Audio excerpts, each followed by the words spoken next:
The title is the topic.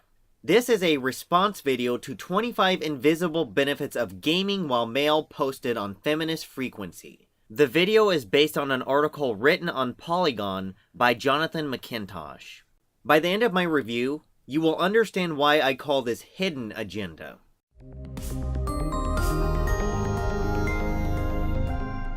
Many women have courageously spoken out about how they experience alienation and harassment in gaming. He said many women have spoken out. Let's go to the video description. I see no studies, surveys, or statistics. The questions I have are how widespread is the issue and how many women have a problem with it. Despite this fact, too many male gamers dismiss the issue as no big deal and insist that there isn't really a problem. Despite this fact? What facts? You have no facts. And you said male gamers dismiss this issue. You have to prove there is a problem, and you provide no evidence. Studied extensively.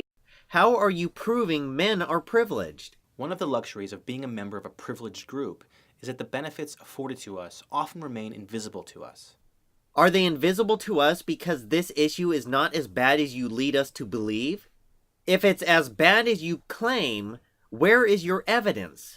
Working towards solutions requires that male gamers become aware of the ways in which we unconsciously benefit from sexism. We can't work to fix something unless we first understand its effects. You are talking about solutions to an unconscious benefit that you have yet to prove exists. How can we fix something if you have yet to prove its effects? With that in mind, the following is a checklist of some of the concrete benefits that male gamers automatically receive simply for being men. Concrete benefits with no concrete evidence to support any claims made in this video. This is a checklist he made that has no scientific backing. Is this another example of the laziness of research on Feminist Frequency? Studied extensively. The danger with McIntosh's approach is people like him can tell you whatever he wants you to believe. Should we believe anyone on issues of gender inequality when they are too lazy to do any real research on the topic? I can choose to remain completely oblivious or indifferent to the harassment that many women face in gaming spaces. Yet you choose to speak in a video talking about the subject, and Anita Sarkeesian chooses to speak out. All I see is any gender can choose to speak out or remain oblivious. I am never told that video games or the surrounding culture is not intended for me because I am male. Not one thing to substantiate any claims that women are told it is not for them to any significant degree. How bad is this issue? Is it even an issue? I can publicly post my username, gamertag, or contact information online without having to fear being stalked or sexually harassed because of my gender. Stalking statistics, general. 1 in 6 women and 1 in 19 men in the United States have experienced stalking victimization at some point during their lifetime in which they felt very fearful or believed that they or someone close to them would be harmed or killed. Cyberstalking statistics from haltabuse.org. 2010. Gender victims, both. Gender harassers, both. 2011. Gender victims, both. Gender harassers, both. 2012. Gender victims, both. Gender harassers, both. 2013. Gender victims, both. Gender harassers, both. It is a fact men get cyberstalked. It is a fact women cyberstalk people. Your video said invisible benefits of being male. The evidence suggests otherwise. I will never be asked to prove my gaming cred simply because of my gender. Gaming cred has more to do with how an individual speaks. I'm not a fan of video games. I actually had to learn a lot about video games in the process of making this. Conan O'Brien is someone who could be called out if he ever claimed to be a true gamer, but he openly admits he is a clueless gamer. Give me some names. Name some names. So in the work that I do, I look at hundreds of examples of video games, So and can you think of 3? Can you think of 3? Anita hides she is clueless. If I enthusiastically express my fondness for video games, no one will automatically assume I'm faking my interest just to get attention from other gamers. I'm not a fan of video games. I actually had to learn a lot about video games in the process of making this. Gamers know gamers by how they speak and will call anyone out. So can you think of three? Can you think of three? Regardless of gender. I can look at practically any gaming website, show, or magazine and see the voices of people of my own gender widely represented. Bitch Media, which appears in some of Anita Sarkeesian's videos. Staff members are almost all female. Gender representation in media is driven by your target audience. I found this statistic from 2011. Statistics may show an increase in women playing games, but it also said this. This study doesn't go into specifics about which genders are buying which games, marketing, further breaking down the demographics. The vast majority of media representation in gaming is hardcore games which are male-dominant. There is this perception more women will play hardcore games with better female representation, despite the fact one of the people pushing this notion said this. Video games, like, I would love to play video games, but I don't want to go around shooting people and ripping off their heads, and it's just gross. Anita does not do a very good job convincing me more women will play anything with excessive amounts of violence or gore if the lead were female instead of male. I don't want to go around shooting people and ripping off their heads, and it's just gross. And when they do switch gender roles, we hear this. But I'm not really here to discuss the overly sexualized adolescent male fantasy that Bayonetta is, because it's basically a choose-your-own patriarchal adventure porno fantasy. And there are plenty of women that don't have issues with Bayonetta. Anita has the problem, not the industry. When I go to a gaming event or convention, I can be relatively certain that I won't be harassed, groped, propositioned, or catcalled by total strangers. A man who is in shape will have his muscles felt by complete strangers and catcalled by women who find him attractive. I will never be asked or expected to speak for all other gamers who share my gender. Anita Sarkeesian was neither asked nor expected to do so. She chose to when she decided to become a pop culture critic and expanded her critique to the gaming industry. So with that in mind, I decided to launch a fundraising campaign on the crowdfunding website Kickstarter, where I would create a series of videos to look specifically at the way women are represented in video games. I do find it ironic, you are a man, speaking on behalf of men, and you were most likely asked to do so. I can be sure that my gaming performance, good or bad, won't be attributed to or reflect on my gender as a whole. Gaming performance is generally based on the skill of the player regardless of gender. If you stand in the green or red stuff and wipe the raid over and over, you generally get booted from the raid regardless of gender. My gaming ability will never be called into question based on unrelated natural biological functions. When someone questions your gaming ability, it has less to do with gender and more to do with the fact you suck at the game. I can be relatively sure my thoughts about video games won't be dismissed or attacked based solely on my tone of voice, even if I speak in an aggressive, obnoxious, crude, or flippant manner. That is not how people judge your thoughts on video games. I'm not a fan of video games. I actually had to learn a lot about video games in the process of making this. That is. I can openly say that my favorite games are casual, odd, non-violent, artistic, or cute, without fear that my opinions will reinforce a stereotype that men are not real gamers. The debate of real versus non-real gamers has everything to do with the rise of casual games in popularity, not the gender of the person playing them. Men and women who play casual games are considered casuals, regardless of gender. When purchasing most major video games in a store, chances are I will not be asked if, or assumed to be, buying it for a wife, daughter, or girlfriend. Common sense would say we should ask women who they are buying the game for to determine if the female market is expanding to hardcore games. As far as your statement goes, I don't see one study or survey to indicate how often a store clerk would ask a customer a question like that, regardless of the gender of the person purchasing the game. The vast majority of game studios, past and present, have been led and populated primarily by people of my own gender, and as such, most of their products have been specifically designed to cater to my demographic. And why would that be? Video games, like, I would love to play video games, but I don't want to go around shooting people and ripping off their heads, and it's just gross. And no evidence on your part, women have a general interest in shooting people and ripping off their heads. I can walk into any gaming store and see images of my gender widely represented as powerful heroes, dastardly villains, and non-playable characters alike. Generally speaking, the face of the display has more to do with the characters of the popular titles at the time they are current. Behold, the face of EverQuest.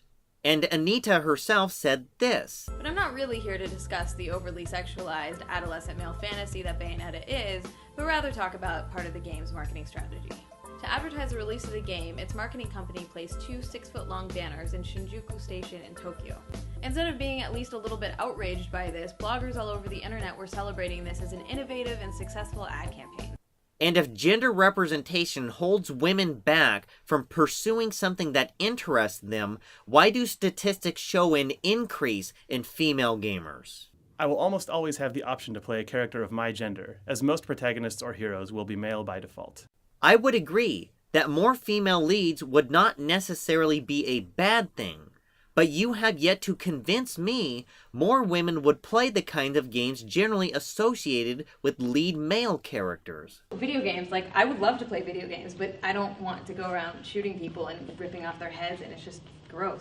Or maybe Anita would prefer Bayonetta, where the lead is a female. But I'm not really here to discuss the overly sexualized adolescent male fantasy that Bayonetta is, because it's basically a choose-your-own patriarchal adventure porno fantasy. I do not have to carefully navigate my engagement with online communities or gaming spaces in order to avoid or mitigate the possibility of being harassed because of my gender.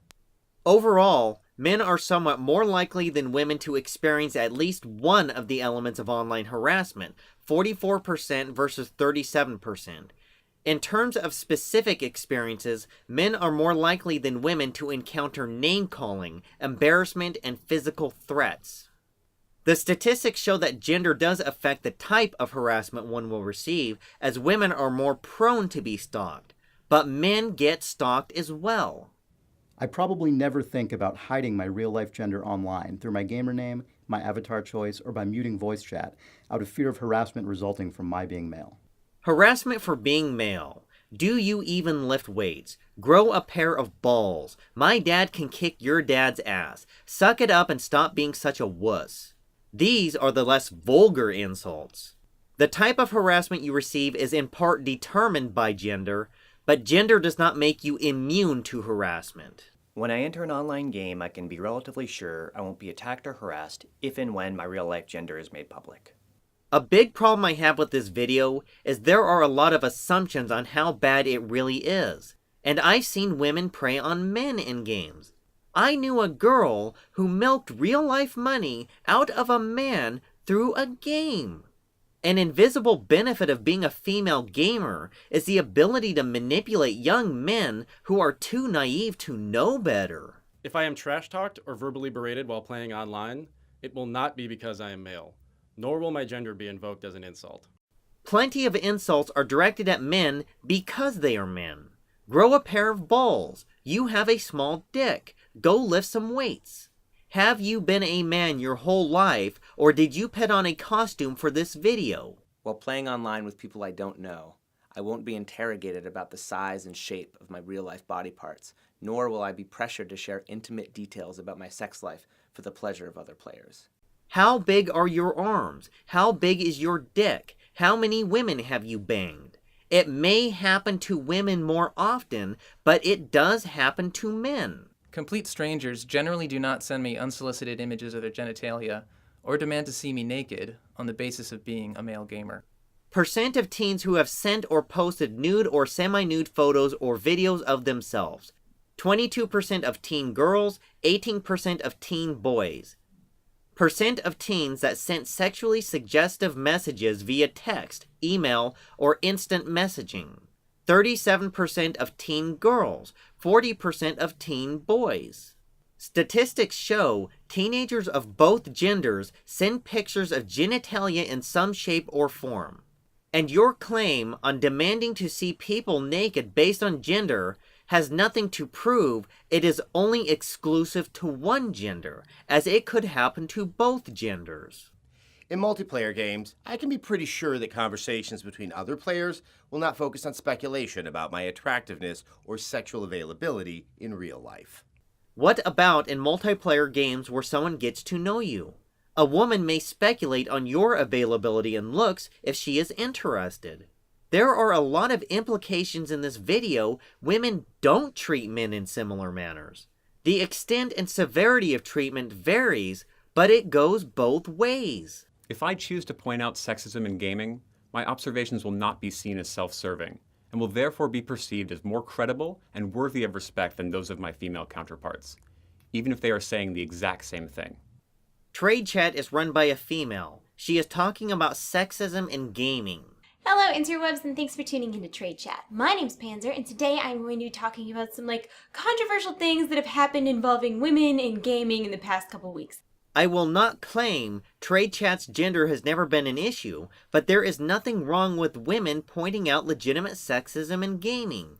Roughly 90% likes, so people obviously like her. Then again, these are just my opinions, and as always, I would love to know what you guys think. Let me know in the comment section below your thoughts. You guys know that I'm personally, I'm not buying either of these things as being fair, but I would love to hear your thoughts. Trade chat points it out, states it as her opinion, and asks for feedback. Anita Sarkeesian tries to prove it with lazy research, studied extensively, states it as a fact, and doesn't ask for feedback. This is why people don't like Anita. It is not because she is female. I'm not a fan of video games. I actually had to learn a lot about video games in the process of making this. It is her presentation. Because it was created by a straight white man, this checklist will likely be taken more seriously than if it had been written by virtually any female gamer. Hashtag Full Macintosh. About.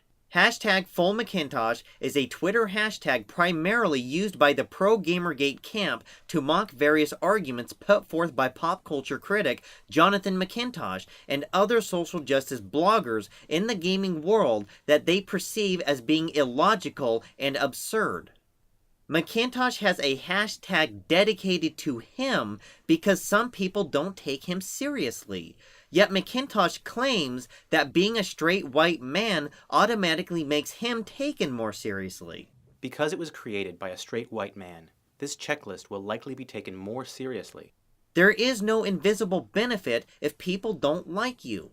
There is no invisible benefit if presentation is poor. And to someone like me, there is no invisible benefit if your research is lazy. Studied extensively.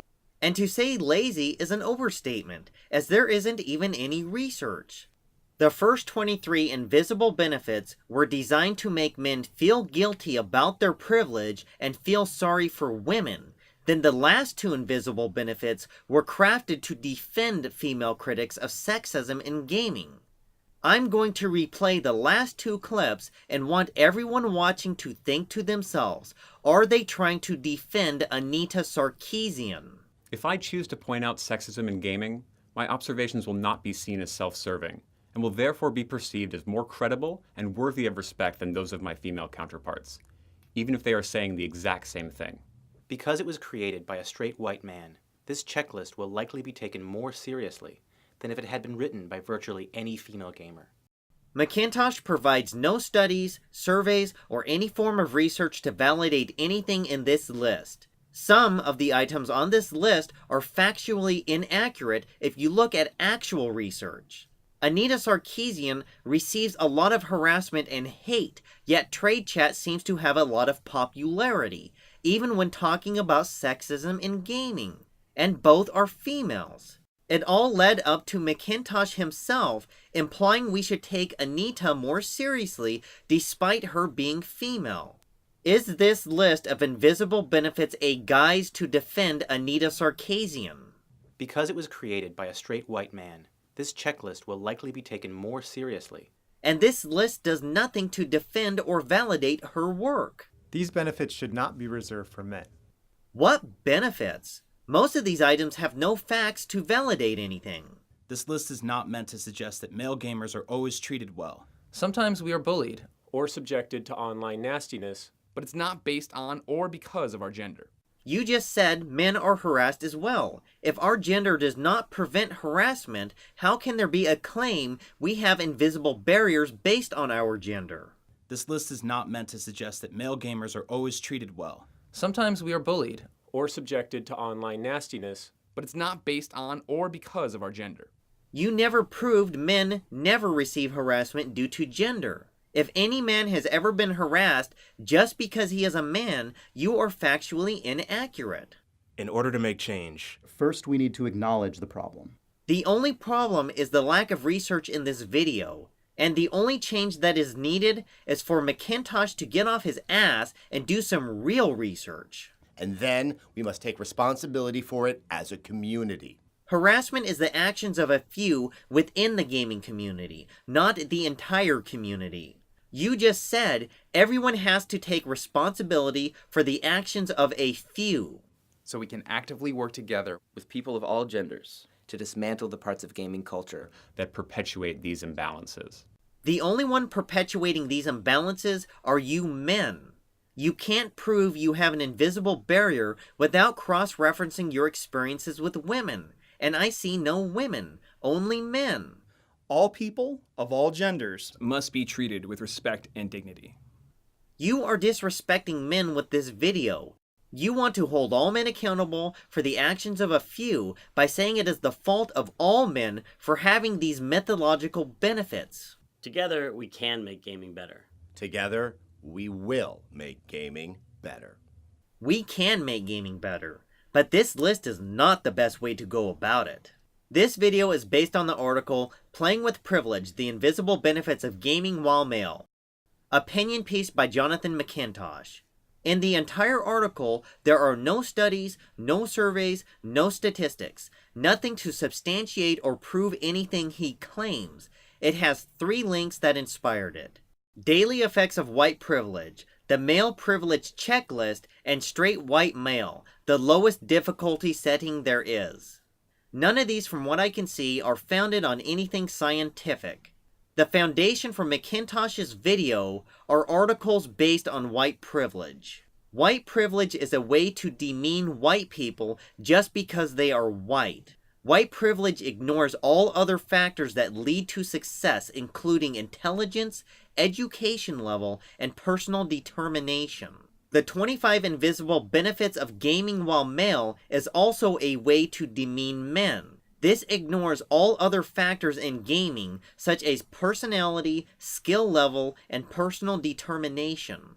Jonathan McIntosh posted his article on April 23, 2014.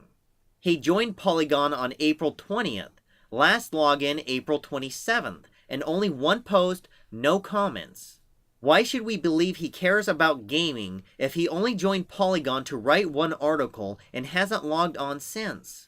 And if McIntosh is such an expert, how come he never cites any studies or research? Studied extensively. Jonathan McIntosh's lack of research makes it difficult for me to take him seriously. So is this list about 25 invisible benefits of gaming while male? Or is it part of a hidden agenda to defend Anita Sarkeesian? I get a lot of support from people who really like my videos, and they've even been used as educational tools in classrooms. Educational tools. I leave my audience with one question. Oh, did I win?